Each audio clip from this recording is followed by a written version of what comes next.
Salut tout le monde, on est de retour aujourd'hui pour la deuxième partie de mon top 32, donc les joueurs 21 à 11. Puis il y a beaucoup de joueurs dans cette liste-là que j'adore, puis que j'ai classé peut-être un petit peu plus haut que certaines personnes. Puis ben c'est correct, ça fait partie du domaine. Puis c'est ce qui est plaisant justement dans ce domaine-là, c'est que tout le monde a un peu des opinions différentes, puis voit des choses différentes. Puis moi, comme je le disais dans la première vidéo, je j'ai pas la prétention d'être un recruteur, puis c'est pas mon métier. C'est vraiment, moi je fais ça vraiment pour le plaisir. Donc s'il y a des surprises ou des joueurs peut-être qui vous surprennent justement dans ce classement-là, ben on s'en reparle en commentaire, il n'y a pas de problème. Donc en attendant, ben, je vous laisse regarder les joueurs qui font partie de la liste 21 à 11. Dans la dernière vidéo, j'avais terminé avec une série de 4 attaquants. Puis ben, je commence cette vidéo-là aussi avec un autre, c'est l'attaquant suédois Oskar Olausson. Quand je regarde Olausson jouer, je trouve pas que c'est un espoir qui est si box-office que ça, qui saute aux yeux si on peut, mais c'est quand on gratte un peu plus profondément que on se rend compte à quel point il peut amener beaucoup d'eau au moulin, puis de plusieurs façons, il peut être utile à une équipe. Déjà, il a un bon gabarit à 6 pieds 2, il est au-dessus de 180 livres, il a un bon coup de patin, puis une bonne accélération. Ça fait en sorte qu'il est difficile à arrêter lorsqu'il se met en marche. Ce qui est intéressant en attaque pour lui, c'est qu'il va dans le trafic. Il est là le long des bandes, il est là près du filet. Puis il a un excellent lancer, un tir franc, un tir vif, qui peut déjouer les gardiens de plusieurs endroits en zone offensive. Puis pas nécessairement quand il est en mouvement aussi, quand il est statique ou il n'est pas tout à fait en pleine vitesse. Là, il peut déjouer un gardien quand même avec un bon lancer sur réception, un bon lancer des poignets. Je pense que c'est un gars qui peut alimenter ses coéquipiers, mais je ne le qualifierais pas d'un excellent fabricant de jeu. Je pense qu'il est capable de faire bouger la rondelle, mais c'est vraiment son tir qui le rend dangereux à l'attaque, puis sa ténacité aussi. Puis c'est ce qui est plaisant là, dans le cas de Olausson, c'est qu'il est alerte à l'attaque, mais il est alerte en défensive aussi, puis il est rarement pris à contre-pied dans sa zone ou dans ses couvertures. J'ai l'impression que ça va pas être un gars qui va être du trouble à développer pour une équipe qui va le repêcher. J'ai l'impression que les équipes vont être capables un peu, ça va être une genre d'éponge, va être capable de bien comprendre les systèmes de jeu, puis bien s'insérer dans une équipe qui va l'utiliser de la bonne façon. La raison pourquoi moi je l'ai 21e, c'est parce que je suis pas convaincu de son upside offensif. Parce que ça peut être un genre de gars de 30 buts, 55, 60 points. C'est là que j'hésite un petit peu. Est-ce que si je vois pas un gars de 30 buts, 60 points en lui, est-ce que je peux le mettre plus haut que ça? C'est là que j'accroche un petit peu. Je sais pas si je me trompe, mais 21e, je trouvais quand même que c'était un bon rang pour lui, comparativement à peut-être certains attaquants qui vont venir un peu plus tard. Parlant d'attaquants, justement, je finis ce petit crunch, là, ce petit groupe d'attaquants-là avec le meilleur d'entre eux, selon moi. C'est Matthew Knies du Storm de Tri-City. Puis Knies, là, pour moi, je pense que c'est un des joueurs les plus incompris du repêchage. Je pense que les gens regardent son gabarit à 6 pieds 3, 200 livres, puis à la saison recrue qu'il y avait eu l'an dernier. Puis je pense que les gens, ils s'attendent à beaucoup plus en termes de production offensive. Puis je pense qu'ils s'attendaient à ça cette année en général, puis ça n'a pas nécessairement été le cas, mais c'est vraiment quand on gratte, quand on analyse son jeu de fond en comble qu'on trouve son utilité selon moi. C'est vrai que ça a pris du temps avant que ça parte pour lui cette saison, mais d'un coup lancé, je pense qu'il y a eu des flamèches, il a été bon en série, il a été impliqué, puis premièrement, pour moi, c'est un gars qui crée beaucoup de chaos sur la glace. Il est souvent près de la rondelle, près du porteur du disque, il est tannant avec son bâton. Il utilise bien son corps pour déranger les adversaires. Quand la rondelle est en attaque, tu le vois bourdonner près du filet. Il est capable de jouer le long des bandes, protège la rondelle. Bref, je trouve que c'est un gars qui fait beaucoup de choses sur la glace que des fois on voit pas justement sur la feuille de pointage. C'est le bon vieux classique de Claude Julien, Niklas Sundström et Andras Dakel. Des gars qui font des petites choses, là, mais c'est ça. Lui, Knies, moi je trouve qu'il fait des petites choses. C'est un gars qui est très tenace. Donc il y a ce côté-là de son jeu qui est très intéressant. Puis si on ajoute à ça un release, là, une façon de dégainer, c'est vif, c'est sec. C'est un gars qui peut finir les jeux, créer aussi offensivement, justement parce qu'il n'y a pas de mauvaise main. Certaines personnes questionnent sa vitesse, son sens du hockey. Puis c'est vrai que ça sera amélioré, ces facettes-là. Mais moi, je l'ai vu souvent se démarquer de ses couvreurs avec de bonnes enjambées cette année. Réussit réussissait à se détacher. Il y a eu quelques échappées en désavantage numérique, notamment avec son anticipation. Il lisait bien le jeu, même eu un lancer de pénalité en début de saison. Donc c'est quelqu'un qui a quand même une bonne mobilité pour son gabarit puis qui comprend bien le jeu. Donc si je transpose ça dans la Ligue nationale, je pense qu'il y a quelque chose à faire avec ça. Puis il y a quelque chose qui peut faire en sorte que ce gars-là peut exploser offensivement si on lui donne justement le temps de se développer puis de travailler les aspects qu'il doit améliorer.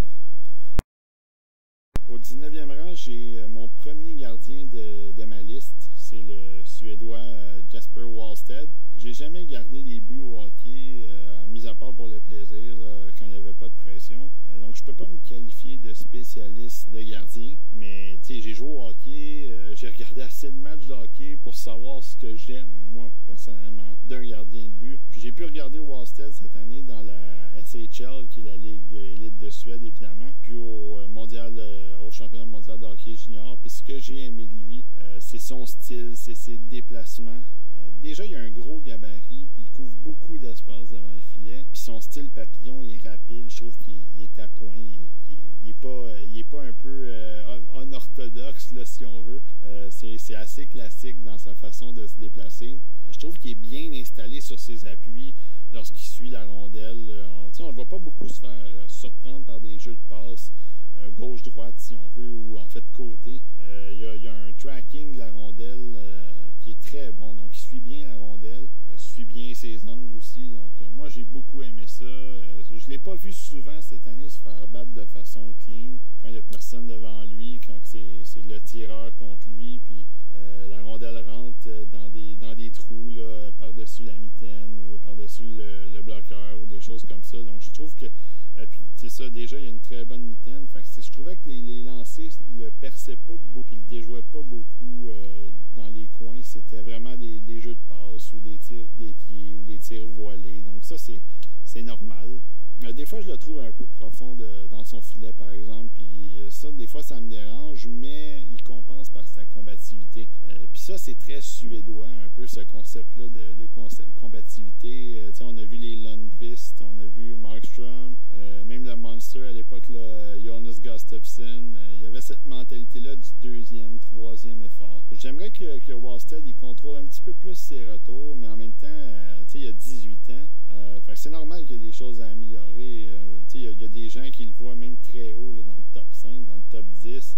Moi, j'ai pas de problème avec ça. Si une équipe a besoin d'un gardien, puis il est là, évidemment, ben pourquoi pas. Il y a des gens qui pensent aux Red Wings, ben pourquoi pas. Mais c'est une position qui met du temps avant de peaufiner certains aspects de ton jeu, puis il y a beaucoup d'améliorations constantes à faire dans une carrière. On le voit en les gardiens élites de la Ligue nationale, il y a toujours des améliorations, toujours du mouvement dans leur façon de garder les buts. Donc, c'est ça. Il part d'un bon point de départ, Wallstedt. Ça sera à vérifier par la suite s'il peut s'adapter puis être constant dans la Ligue nationale. Au 18e rang, je suis un peu Wallstedt. J'y vais avec mon deuxième et dernier gardien de la liste, Sebastian Cossa, des Oil Kings d'Edmonton. Premièrement, j'ai Cossa devant Wallstedt parce que même si j'ai eu moins de visionnement de Cossa cette saison, je suis convaincu quand même, selon moi, qu'il est le meilleur gardien techniquement parlant. Cossa, c'est un autre colosse de 6 pieds 6, 210 livres. C'est un peu la mode maintenant dans la Ligue nationale d'aller chercher des gardiens de ce gabarit-là pour avoir déjà une bonne base un peu de couvrir le filet. Mais Cossa, c'est plus que ça. Il m'avait beaucoup intrigué l'année passée. Puis cette année, il m'a vraiment montré qu'il avait pris une autre coche dans son jeu. Il a fini la saison avec une fiche de 17-1-1. Puis oui, les Royal Kings étaient forts l'année dernière. Ils étaient forts cette année aussi. Mais Cossa, il a eu son mot à dire dans ces succès-là. D'abord, c'est un gardien, je le trouve très carré. On va prendre l'expression square. Il est très square devant son filet. C'est un des plus square, si on veut, que j'ai regardé dans les dernières années, même mieux que Askarov. Puis je pense que ça rivalise même avec Knight dans les dernières années. Il n'y a pas une technique parfaite, mais il se place toujours de la bonne façon pour bloquer les tirs. Même ceux qui dévient devant lui, qui changent de trajectoire, il est capable de se déplacer, de changer de direction rapidement. Puis ses déplacements, selon moi, sont hyper fluides. Je le trouve très athlétique, très flexible. Son style papillon, là, il est comme dans les livres, là, si on veut. Moi, j'adore son style papillon. J'ai pris dans mes notes que c'était un style très textbook. Donc, on enseigne là, de se positionner de cette façon-là. Encore une fois, moi, je suis pas un expert, mais moi, c'est ce que je note de lui. J'ai trouvé qu'il contrôlait très bien ses retours. Donc, c'est pas un trampoline. La rondelle le frappe, mais il est capable de la garder près de lui pour la récupérer, pour arrêter le jeu, ou tout simplement envoyer la rondelle dans des endroits qui sont un petit peu moins dangereux. La raison pourquoi j'ose pas le monter plus haut que ça, c'est que, premièrement, je l'ai pas vu assez cette saison. Je l'ai vu 7 fois, puis j'aurais aimé le voir plus, mais malheureusement, il y a eu des contretemps. Ils n'ont pas joué beaucoup de matchs dans la WHL, la Ligue de l'Ouest. Puis deuxièmement, j'ai pas eu l'occasion de le voir dans des moments de pression. Donc, il a manqué les séries l'année passée, il a manqué les séries cette année. Il n'a pas participé à des grands tournois, il n'a pas été au U18 parce que il pouvait pas. Donc, c'est ça, il manque ces données-là pour lui. Mais je pense que lui et Wallstead ont un très bon potentiel pour l'avenir. Puis ça va être de bons gardiens à développer pour une équipe qui va prendre le temps. Parce qu'il y en a qui sont capables de le prendre. Je pense que Spencer Knight l'a montré à son arrivée dans la Ligue nationale cette année, mais c'est pas tous les gardiens qui se développent de la même façon. Donc, il faut être patient avec eux. Au 17e rang, j'ai le défenseur Carson Lambos du Ice de Winnipeg. Je tiens tout de suite à dire, là, c'est un défenseur que j'adore, mais il y a quelque chose qui n'a pas cliqué de mon côté en deuxième moitié de saison concernant Lambos. Puis c'est vrai que j'ai pas eu énormément de visionnement pour me faire une bonne thèse sur lui cette année. Parce que oui, j'ai des visionnements des années passées, mais moi, ce que j'aime beaucoup, c'est la progression. Donc, il y a sûrement ça à prendre en considération pourquoi je l'ai 17e en ce moment, parce que je l'avais même plus haut que ça. Là. Je l'ai eu plus haut que ça au début de l'année, j'ai eu plus haut que ça l'an dernier aussi. Là. Quand j'ai commencé à le regarder en Finlande, c'était dans la SM Sarja, qui est un peu la LHJMQ de la Finlande, là, si on veut. C'était vraiment le gars que j'avais vu à Winnipeg l'année passée. C'était un gars qui était créatif en attaque, qui était créatif en avantage numérique, qui était capable de gérer l'avantage numérique. Il décochait de bons lancers, des poignets surtout, patinait bien avec la rondelle, s'impliquait physiquement parce qu'il a un bon gabarit, bloquait les jeux avec son bâton, bloquait des tirs aussi. Donc, il y avait quelque chose qui était vraiment très intéressant de son côté. Puis, à un moment donné, quand je suis venu le regarder 3 autres fois dans la SM Sarja, on dirait qu'il jouait nerveusement, qu'il manquait de confiance. Il n'était plus le joueur que j'avais vu. Je le trouvais encore efficace en défensive, mais je trouvais que son jeu offensif avait pris un pas de recul. Puis on dirait qu'il n'osait plus prendre les risques qu'il prenait au début. Je sais pas, est-ce qu'il est rentré dans les rangs en Finlande? Ça peut arriver des fois, c'était une nouvelle ligue pour lui. Ça m'a inquiété un petit peu, moi, de mon côté. Puis quand il est revenu dans la Ligue de l'Ouest, il a connu un match moyen contre les Wheat Kings de Brandon. Puis ensuite de ça, il s'est blessé contre les Broncos de Swift Current. Puis on n'a pas pu le voir au U18. Donc, moi, ça m'a empêché de bien l'évaluer puis de lui donner la chance de remonter dans mon classement. Parce que je l'ai eu dans mon top 10 régulièrement là, depuis un an, comme je le disais tantôt. Mais c'est ça, il n'a pas pu représenter le Canada, puis ça a mis fin à sa saison, puis à mon évaluation en même temps. Je pense que c'est un gars qui pourrait être très bon dans les deux sens de la patinoire, parce qu'il y a déjà les outils puis le gabarit pour travailler là-dessus. Mais je pense que c'est un petit peu peut-être ambitieux de le voir sortir dans le top 10. Mais pour un club qui repêche dans la dizaine, là, ou même dans la vingtaine, s'il fallait qu'il glisse dans la vingtaine, je pense que ça serait un choix. Là. Tu sélectionnes Lambos sans même battre des cils. C'est un défenseur qui va vraiment être utile tant à l'attaque qu'en défensive. Puis il y a quand même aussi cette petite edge physique-là aussi qui est intéressante. Ça, c'est un défenseur qui viendrait solidifier la défensive de n'importe quelle équipe, selon moi, si tu repêches en fin de première ronde ou en mi-première ronde. Au 16e rang, j'ai Logan Stankoven, puis on va se le dire tout de suite, mesurer 5 pieds 8, là, c'est pas un défaut au hockey. Puis si c'est un problème pour vous, je vous invite à regarder Logan Stankoven. Il y a beaucoup de gens qui l'ont tort en première ronde, même en deuxième ronde, mais moi, mon histoire d'amour avec lui, ça se poursuit. Je l'avais au 23e rang en avril 2020, puis depuis ce temps-là, il a continué à m'impressionner, même s'il n'a pas joué beaucoup de matchs cette année. Stankoven, c'est un gars qui crée beaucoup de choses sur la patinoire parce que c'est pas le prototype du petit joueur qui se fait bousculer, là, qui se tient en périphérie. C'est un genre de petit pitbull là, qui rôde près du filet, est capable de se faire oublier derrière ses couvreurs, dans les zones dangereuses, dans l'enclave notamment. Tu sais, il a de très bonnes mains, il a un tir violent, là, ça rentre, là. C'est pas un petit tir papillon, là. Puis ce qui est le plus plaisant de Stankoven, c'est que, outre les habiletés qu'il a, puis sa touche de marqueur, c'est fait qu'il n'a pas peur d'attaquer le filet, il n'a pas peur de couper au centre, même si c'est souvent à ces endroits-là que ça devient un peu plus robuste, il y a des coups de bâton qui se donnent, des bonnes mises en échec. Lui, il va quand même, il n'est pas gêné d'aller là. Il a un très bon coup de patin, puis si vous avez regardé le U18, ben, vous avez vu dans le fond à quel point il était tannant avec son bâton, mais à quel point il avait une belle intensité. Son jeu a vraiment amené un atout pour le Canada, puis son trio avec Connor Bedard puis Mason McTavish a été formidable. Fait, pour moi, c'est un peu comme Dylan Duke, si on veut, que je mentionnais dans la vidéo précédente. Est-ce que je crois que Stankoven est plus talentueux que Duke? Oui. Est-ce que je pense qu'il peut être plus talentueux que Gallagher, devenir un genre de Gallagher plus talentueux? Ben moi, je le crois aussi. Je pense que c'est un attaquant qui va vraiment faire du dommage dans la Ligue nationale si on lui donne des joueurs qui sont capables de l'alimenter, mais aussi de faire le travail le long des bandes avec lui, parce que c'est un gars qui travaille fort malgré sa petite stature. Au 15e rang, j'ai le défenseur Brent Clark et ben, ça va peut-être avoir l'air d'une opinion controversée aux yeux de certaines personnes, mais moi, je vois pas le facteur wow dans le cas de Brent Clark, et puis j'ai de la misère à saisir ce qui fait de lui un gars du top 5, voire du top 3 aux yeux de plusieurs personnes, outre le fait qu'il y a un potentiel inexploré à développer. Puis ça, c'est mon opinion, là. Je respecte l'opinion des autres, tout le monde a le droit de voir des choses. Moi, ces choses-là, je les vois plus ou moins, puis c'est la raison pourquoi je l'ai 15e.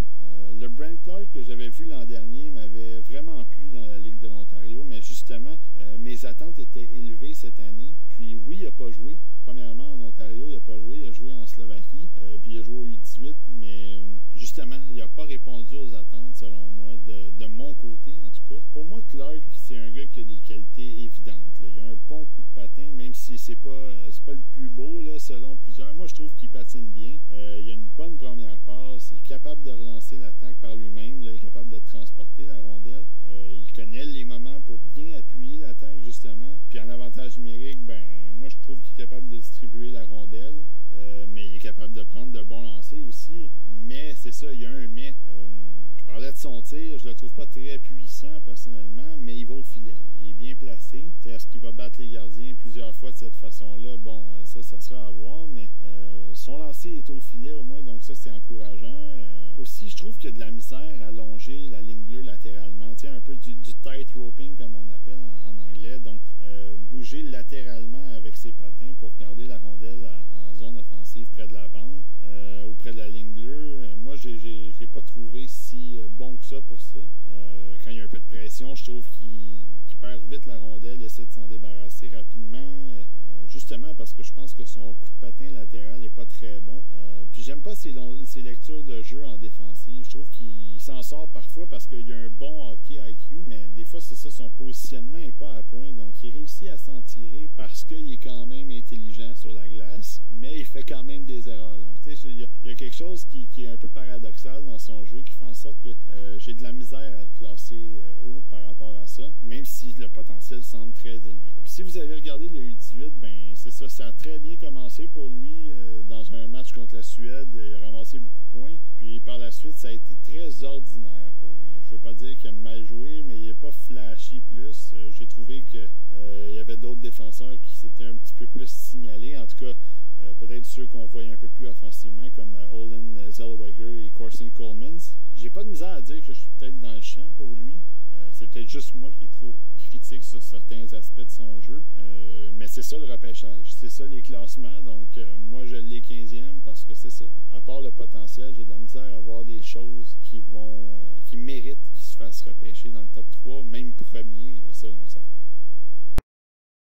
Au numéro 14, ben justement, j'en ai parlé il n'y a pas longtemps, c'est Corson Coleman, puis je l'ai devant Clark. Ça n'a pas été si difficile à décider de mon côté. Puis d'ailleurs, c'est ça, ce sont deux défenseurs qui se ressemblent pas mal dans leur gabarit, dans leur façon de jouer, puis de la façon de voir la game en tant que telle. Coleman a un peu les mêmes atouts, il a une belle vision offensive, peut relancer l'attaque avec une première passe, suit bien le jeu. Lorsqu'il vient le temps de créer de l'attaque, justement, de relancer l'attaque. différence avec Clark, c'est que Coleman a, selon moi, un très bon tir des poignets, un meilleur lancer frappé. Je le trouve plus fluide dans son patin. Puis pour ce qui est de la défensive, ben c'est sûr qu'il y a des choses à améliorer chez Coleman aussi. Mais je trouve qu'il se traîne pas les pieds dans sa zone. Donc tu sais, il s'éparpille un peu des fois, un peu trop même. Puis des fois, il sait pas trop qui couvrir ou où aller. Mais je le trouve impliqué malgré tout. Donc il y a quelque chose qui fait en sorte qu'il me dit que il est là, il veut s'impliquer en défensive, il veut bien faire en défensive. Mais peut-être que c'est ça, des fois ça va un peu vite, puis tu dois prendre une décision, puis finalement ben il prend pas la bonne décision, mais ça se travaille avec l'expérience. Donc les bases sont là, je pense, pour travailler en défensive. Son potentiel en fait de production de points dans la Ligue nationale me semble un petit peu moins élevé que Clark, mais j'ai l'impression qu'il pourrait être plus complet au bout de la ligne. Donc dans 10 ans, on pourrait parler d'un défenseur plus complet que Clark qui amasse peut-être une dizaine de points de moins. Donc il va être tout aussi utile à un club, puis il est capable de progresser l'attaque en même temps, faire progresser l'attaque. Donc si vous avez jeté un œil justement au U18 comme je parlais avec Clark, ben c'est ça, vous avez trouvé peut-être qu'à l'inverse, il a commencé tranquillement, mais il a gagné en confiance plus le tournoi avançait. Donc moi je l'ai trouvé supérieur à Clark. Est-ce que je l'ai trouvé qu'il avait dominé le tournoi? Absolument pas, mais il m'en a montré un petit peu plus moi personnellement. Au 13e rang, c'est l'attaquant américain Sasha Pastujov. Et puis Pastujov, c'est un de mes préférés depuis longtemps, déjà depuis au moins 1 an et demi. Puis c'est difficile pour moi de le baisser de mes rangs parce qu'il crée tellement de choses. Chaque fois que je le regarde dans un match, il est tellement créatif, il est tellement impliqué à l'attaque. Puis d'ailleurs, c'est ça, c'est justement cette créativité-là qui m'intéresse quand je le regarde aller. C'est un attaquant qui est tout en finesse, avec de bonnes mains, une bonne vision offensive qui permet non seulement d'alimenter ses coéquipiers, mais également trouver des endroits où se blottir, là, si on veut, pour décocher des lancers. Donc ça, c'est très intéressant de son côté. Son lancer, selon moi, c'est sa meilleure arme. Il a un excellent tir des poignets, mais en avantage numérique, c'est quand il déclenche là, sur réception. Il y a vraiment un boulet de canon, c'est vraiment dangereux. Dans le haut du filet, surtout, là, quand ça rentre, les gardiens n'ont pratiquement pas de chance parce que ça va trop vite pour eux. Puis il peut déjouer les gardiens en puissance, mais en précision avec son lancer. Donc ça, déjà à l'attaque sur un avantage numérique, puis disons, on le voit avec le Canadien, là, avec un gars comme Caulfield qui a tout un lancer, ben Pastujov, il y a ce style de lancer-là aussi en avantage numérique sur le flanc droit. C'est un attaquant qui est là quand ça compte, puis j'en ai parlé dans l'autre vidéo. Moi, j'adore ça quand un joueur se lève, quand les moments sont importants, quand la pression est élevée. Puis Pastujov, ben, il a été un des meilleurs de son groupe d'âge au U17 puis au U18. Je l'ai vu un peu plus attaquer le filet au U18 récemment, puis ça m'a plu parce que c'est un aspect de son jeu qui me laissait un peu tiède, puis qui doit travailler. Je n'irais pas jusqu'à dire qu'il est soft, mais c'est pas le gars le plus impliqué physiquement.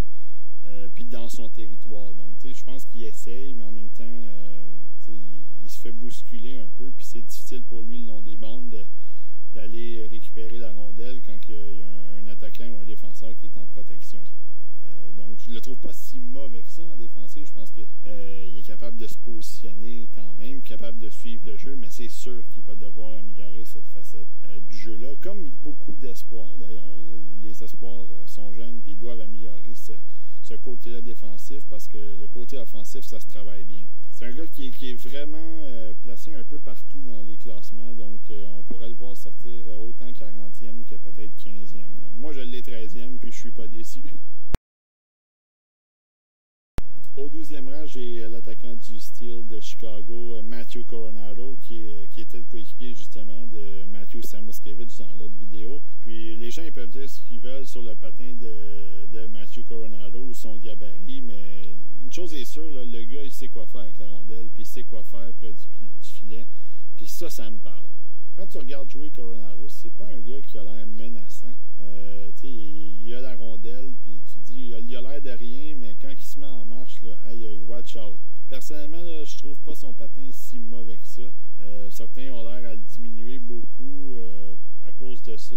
Moi, je suis pas un expert du patinage de vitesse ou de power skating, là, mais moi, je trouve qu'il patine bien. Puis, à un moment donné, il est près du filet aussi. Il se détache bien de ses coureurs, donc il doit pas patiner avec des roches dans les patins quand même, là. Puis moi, je trouve justement que son patin, ça l'aide à être efficace en repli défensif puis en échec avant. Donc, c'est pas, je dirais pas que c'est une force de son jeu, mais c'est un outil qui est là, puis il s'en sert bien. Puis lorsqu'il applique de la pression offensive, il est habile pour utiliser son bâton. Même chose en zone neutre. Puis pour ce qui est du talent brut, je pense que Matthew Samoskevich est plus talentueux dans l'ensemble. Mais je pense que Coronado compense par un très bon tir des poignets, un flair offensif là, qu'il n'y a pas beaucoup de joueurs qui vont égaler dans le repêchage.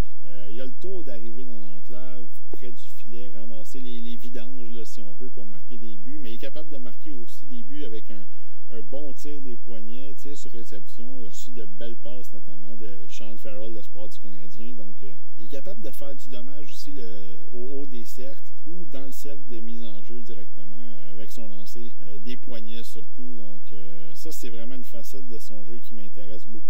Moi, j'adore ça, c'est ça. J'adore voir un gars qui comprend où est-ce que la rondelle va aller près du filet, qui est là prêt pour prendre un retour, pour justement sauter sur un disque libre, que ce soit en arrière du filet ou près du filet. Donc ça, c'est important dans la Ligue nationale parce que ce sont des choses qui ne s'apprennent pas. Ou si ça s'apprend, ben faut que tu veuilles. Il faut vraiment que tu veuilles le travailler puis que tu veuilles le développer parce qu'il y en a beaucoup qui ont du talent mais qui n'ont pas ce flair-là. Puis à l'inverse, il y en a qui ont moins de talent mais qui ont ce flair offensif-là. Puis c'est ce qui leur permet de faire des points dans la Ligue nationale.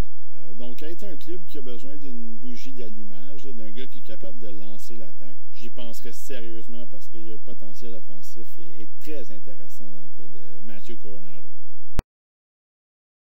Puis je termine la vidéo au 11e rang avec Chaz Lucius, joueur de centre américain. Puis j'avais déjà Lucius en haute estime, puis c'est dommage qu'il se soit blessé, puis que ça a pris beaucoup de temps avant qu'on le voit commencer la saison.